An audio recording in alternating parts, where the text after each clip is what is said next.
இது இந்த 4 பேர் 3 பேர் 2 பேர் ஒருத்தர் நம்பி இல்லை. இது தொண்டர்கள் கட்சி, தொண்டர்கள் இயக்கம், செயற்குழுவோ பொதுக்குழுவோ கிடையாது. தொண்டர் கொடியெடுக்கும் தொண்டனே முடிவெடுப்பான்னு புரட்சி தலைவர் எம்ஜிஆர். அந்த பயணத்தை நோக்கி தான் போயிட்டு இருக்கோம். அதிமுக மீண்டும் ஆட்சிக்கு வரும் எனவும் அதிமுக தோற்றுவிடும் என்ற கனவு பாஜக மாநில தலைவர் அண்ணாமலைக்கு இருந்தால் அதனை மறந்துவிட வேண்டும் என செய்தியாளர் சந்திப்பில் பெங்களூர் புகழேந்தி எச்சரித்துள்ளார். என்று சொன்னதை நீங்கள் எல்லாம் பார்த்திருப்பீர்கள். அவர் தன்னுடைய கட்சியை வளர்ப்பதற்காக பாடுபடுகிறார் என்பதோடு நான் நிறுத்திக் கொள்கிறேன்.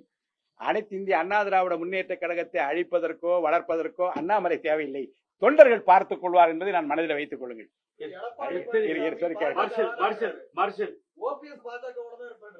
நான் சொன்னேங்க, என்ன சொல்லிட்டேன் கவனிங்க. முதல்ல பேச என்ன சொன்ன நானு, இணைகிற போது யார் யாரோடு கூட்டணி சேர்வது என்பதை பற்றி பேசாமல் எல்லாரும் இணைந்த பிறகு ஒன்று கூடி அன்று கூடுகிற பொதுக்குழுவும் செயற்குழுவும் தேர்தல் நேரத்தில் யாரோடு கூட்டணி என்று வைத்துக் கொள்வது முடிவு எடுக்கலாமே தவிர சேருவதற்கு முன்பாகவே இந்த கட்சியோடு சேர்ந்தால்தான் இணைவோம் என்று சொல்வதோ அந்த கட்சியோடு இருக்கக்கூடாது என்று சொல்வதோ இந்த 4 பேருக்கும் சரியல்ல. இணைந்த பிறகு அப்போது கூடுகிற பொதுக்குழுவும் செயற்குழுவும் என்ன விரும்புகிறதோ அந்த விருப்பத்தை நிறைவேற்றுவதுதான் இந்த கட்சியினுடைய வளர்ச்சிக்கு உகந்ததாக இருக்கும். அவரு அண்ணாமலை எடப்பாடி பதில் சொன்னாங்க, 4வது இடம் சொல்லி.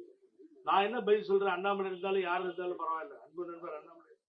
அந்த கனவை மறந்துருங்க. நீங்க அனைத்து இந்திய அண்ணா திராவிட முன்னேற்ற கழகம் மீண்டும் ஆட்சி கட்டிலுக்கு வரும். இது இந்த 4 பேர் 3 பேர் 2 பேர் ஒருத்தர் நம்பி இல்லை.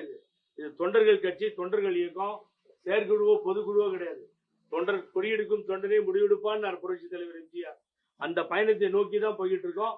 அதுல வெற்றி பெறுவோம். ஆட்சிக்கு வரும் அதிமுக மாறி மாறி ஆட்சிக்கு வரும். இதுதான் முடிவு. செய்திகளை உள்ளது உள்ளபடி தெரிந்து கொள்ள ரெஃப்ளெக்ட் நியூஸை சப்ஸ்கிரைப் பண்ணுங்க.